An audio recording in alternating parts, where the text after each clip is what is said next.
Zameer minister ಅಲ್ರಿ, DCM ಸಹ ಆಗಬೇಕೆಂದ fans. ಜಮೀರ್ಗೆ ಸಚಿವ ಸ್ಥಾನಕ್ಕೆ ಕೈತಪ್ಪಿಸುವಲ್ಲಿ ಹಲವರ ಕೈವಾಡ ಇದೆ. ಡಿಕೆಶಿ ಕೈವಾಡವೂ ಕೂಡ ಸಿದ್ದರಾಮಯ್ಯ ಕೈವಾಡವೋ ಗೊತ್ತಿಲ್ಲ. ಮುಸ್ಲಿಂ ಸಮುದಾಯದ ಮುಖಂಡರ ಕೈವಾಡವೋ ತಿಳಿಯದು. ಅಶ್ವವೇಗ ನ್ಯೂಸ್ಗೆ ಜಬ್ಬರ್ ಕಲಬುರ್ಗಿ ಎಕ್ಸ್ಕ್ಲೂಸಿವ್ ಆದಂತಹ ಮಾತನಾಡಿದ್ದಾರೆ. ರಾಜ್ಯ ಮುಸ್ಲಿಂ ಯೂನಿಟಿ ರಾಜ್ಯಾಧ್ಯಕ್ಷರಾದಂತಹ ಜಬ್ಬರ್ ಕಲಬುರ್ಗಿ ಮುಸ್ಲಿಮರು ಬಂಗಾಳದಲ್ಲಿ ಬಿಜೆಪಿಗೆ ಬೆಂಬಲಿಸಿದ್ದನ್ನ ಯೋಚಿಸಿ ಅದೇ ಮಾದರಿಯಲ್ಲಿ ಕರ್ನಾಟಕದಲ್ಲಿಯೂ ಕೂಡ ನೀಡಬೇಕಾಗತ್ತೆ. ಡಿಕೆ ಸಂಪುಟದಲ್ಲಿ ಜಮೀರ್ ಸೇರಿ 5 ಸಚಿವ ಸ್ಥಾನವನ್ನ ನೀಡಬೇಕು. ಇಲ್ಲವಾದ್ರೆ ಕಾಂಗ್ರೆಸ್ಗೆ ನಾವು ತಕ್ಕ ಪಾಠವನ್ನ ಕಲಿಸಬೇಕಾಗತ್ತೆ ಅಂತ ಎಚ್ಚರಿಕೆಯನ್ನ ಕೊಡ್ತಾ ಇದ್ದಾರೆ. 85 ಲಕ್ಷ ಮುಸ್ಲಿಂ ಸಮುದಾಯದ ಎಚ್ಚರಿಕೆ ಇದು ಅಂತ ಹೇಳ್ಬಿಟ್ಟು ಜಬರ್ ಅಶ್ವವೇಗ ನ್ಯೂಸ್ ಜೊತೆಗೆ ಮಾತನಾಡಿದ್ದಾರೆ. ಇದು ಎಕ್ಸ್ಕ್ಲೂಸಿವ್ ಆದಂತಹ ಸ್ಟೋರಿ. 85 ಲಕ್ಷ ಮುಸ್ಲಿಂ ಸಮುದಾಯದ ಇದು ಎಚ್ಚರಿಕೆ. ಜಬ್ಬರ್ ಎಚ್ಚರಿಕೆಯ ಸಂದೇಶವನ್ನ ರವಾನೆ ಮಾಡ್ತಾ ಇದ್ದಾರೆ. ಜಮೀರ್ ಮಿನಿಸ್ಟರ್ ಅಲ್ರಿ, ಡಿಸಿಎಂ ಸಹ ಆಗಬೇಕು ಅಂತ ಹೇಳ್ಬಿಟ್ಟು ಫ್ಯಾನ್ಸ್ ಹೇಳ್ತಾ ಇರುವಂತ.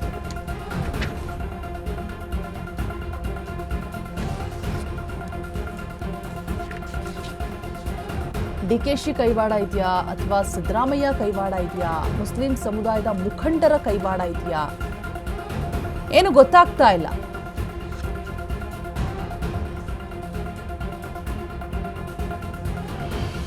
ಬಗ್ಗೆ ಅಶ್ವವೇಗ ನ್ಯೂಸ್ಗೆ ಜಬ್ಬರ್ ಎಕ್ಸ್ಕ್ಲೂಸಿವ್ ಆಗಿ ಮಾತನಾಡಿದ್ದಾರೆ. ರಾಜ್ಯ ಮುಸ್ಲಿಂ ಯೂನಿಟಿ ರಾಜ್ಯಾಧ್ಯಕ್ಷರಾದಂತಹ ಜಬ್ಬರ್ ಕಲಬುರ್ಗಿ ಮುಸ್ಲಿಮರು ಬಂಗಾಳದಲ್ಲಿ ಬಿಜೆಪಿಗೆ ಬೆಂಬಲಿಸಿದ್ದನ್ನ ಯೋಚಿಸಿ ಅದೇ ಮಾದರಿಯಲ್ಲಿ ಕರ್ನಾಟಕದಲ್ಲಿಯೂ ಕೂಡ ನೀಡಬೇಕಾಗತ್ತೆ. ಡಿಕೆ ಸಂಪುಟದಲ್ಲಿ ಜಮೀರ್ ಸೇರಿ 5 ಸಚಿವ ಸ್ಥಾನವನ್ನ ನೀಡಿ. ಇಲ್ಲ ಅಂತ ಹೇಳಿದ್ರೆ ಕಾಂಗ್ರೆಸ್ಗೆ ನಾವು ತಕ್ಕ ಪಾಠವನ್ನ ಕಲಿಸಬೇಕಾಗತ್ತೆ. ರಾಜ್ಯದಲ್ಲಿ 85 ಲಕ್ಷ ಮುಸ್ಲಿಂ ಸಮುದಾಯದ ಎಚ್ಚರಿಕೆ ಇದು. ಅಶ್ವವೇಗ ನ್ಯೂಸ್ಗೆ ಜಬ್ಬರ್ ಕಲಬುರ್ಗಿ ಎಕ್ಸ್ಕ್ಲೂಸಿವ್ ಆದಂತಹ ಮಾತನಾಡಿದ್ದಾರೆ. ಸೊ ಒಂದ್ ಕಡೆ ಗೊಂದಲ ಇರುತ್ತೆ, ಮತ್ತೊಂದು ಕಡೆ ಈ ರೀತಿಯಾದಂತಹ ಬೆಳವಣಿಗೆಗಳು, ರಾಜಕೀಯ ವಲಯದಲ್ಲಿ ಚರ್ಚೆ ಆಗ್ತಾ ಇರುವಂತಹ ಮಾತುಗಳು,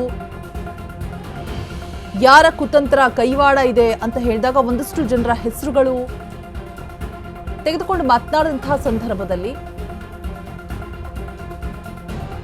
ಫೈನಲಿ ಡ್ಯಾಮೇಜ್ ಆಗೋದು ಪಕ್ಷಕ್ಕೇನೆ. ಬಟ್ ಆ ಪಕ್ಷದಲ್ಲಿಯೇ ನಡೆದಿದೆ ಈ ಎಲ್ಲ ಕುತಂತ್ರಗಳು. ಒಂದು ಎಕ್ಸಾಂಪಲ್ ಕೂಡ ಕೊಡ್ತಾ ಇದ್ದಾರೆ. ಮುಸ್ಲಿಮರು ಬಂಗಾಳದಲ್ಲಿ ಬಿಜೆಪಿಗೆ ಬೆಂಬಲಿಸಿದ್ದನ್ನ ಯೋಚಿಸಿ ಅದೇ ಮಾದರಿಯಲ್ಲಿ ಕರ್ನಾಟಕದಲ್ಲಿಯೂ ಕೂಡ ನೀಡಬೇಕಾಗತ್ತೆ, ಹುಷಾರ್ ಅಂತ ಹೇಳ್ತಿದ್ದಾರೆ. ಡಿಕೆ ಸಂಪುಟದಲ್ಲಿ ಜಮೀರ್ ಸೇರಿ 5 ಸಚಿವ ಸ್ಥಾನವನ್ನ ನೀಡಬೇಕು. ಇಲ್ಲ ಅಂತ ಹೇಳಿದ್ರೆ ಬಂಗಾಳದಲ್ಲಿ ಬಿಜೆಪಿಯ ಬೆಂಬಲಿಸಿದ್ದನ್ನ ಗೊತ್ತಿದೆ ಅಲ್ವಾ, ಯೋಚನೆ ಮಾಡಿ ಅದನ್ನ.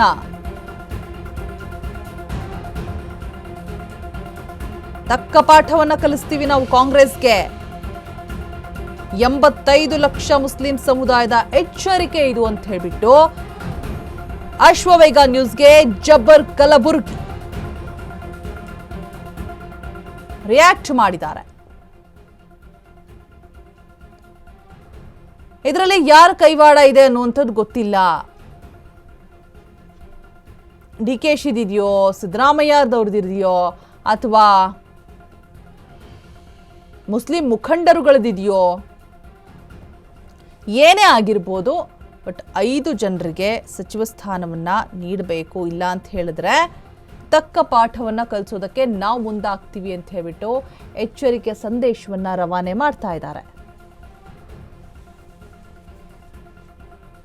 85 ಲಕ್ಷ ಮುಸ್ಲಿಂ ಸಮುದಾಯದ ಎಚ್ಚರಿಕೆ ಇದು ಅಂತ.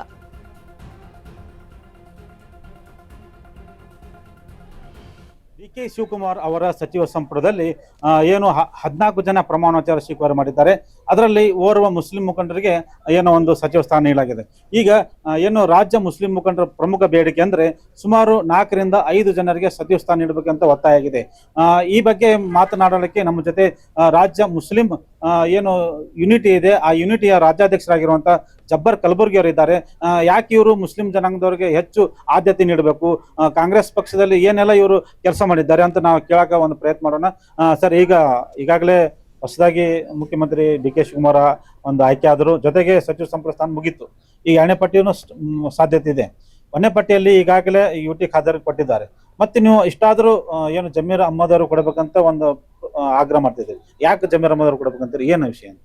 2023 ಸಾರ್ವತ್ರಿಕ ಚುನಾವಣೆಯಲ್ಲಿ ಮುಸ್ಲಿಂ ಸಮಾಜವನ್ನ ಒಂದುಗೂಡಿಸಿ ಆ ಸಮಾಜದ ಎಲ್ಲಾ ಮತಗಳನ್ನ ಕಾಂಗ್ರೆಸ್ ಕಡೆಗೆ ವಾಲುವಂತೆ ಮಾಡಿದ್ದು ಜಮೀರ್ ಅಹ್ಮದ್ ಖಾನ್. ಇದರಲ್ಲಿ ಎರಡು ಮಾತಿಲ್ಲ.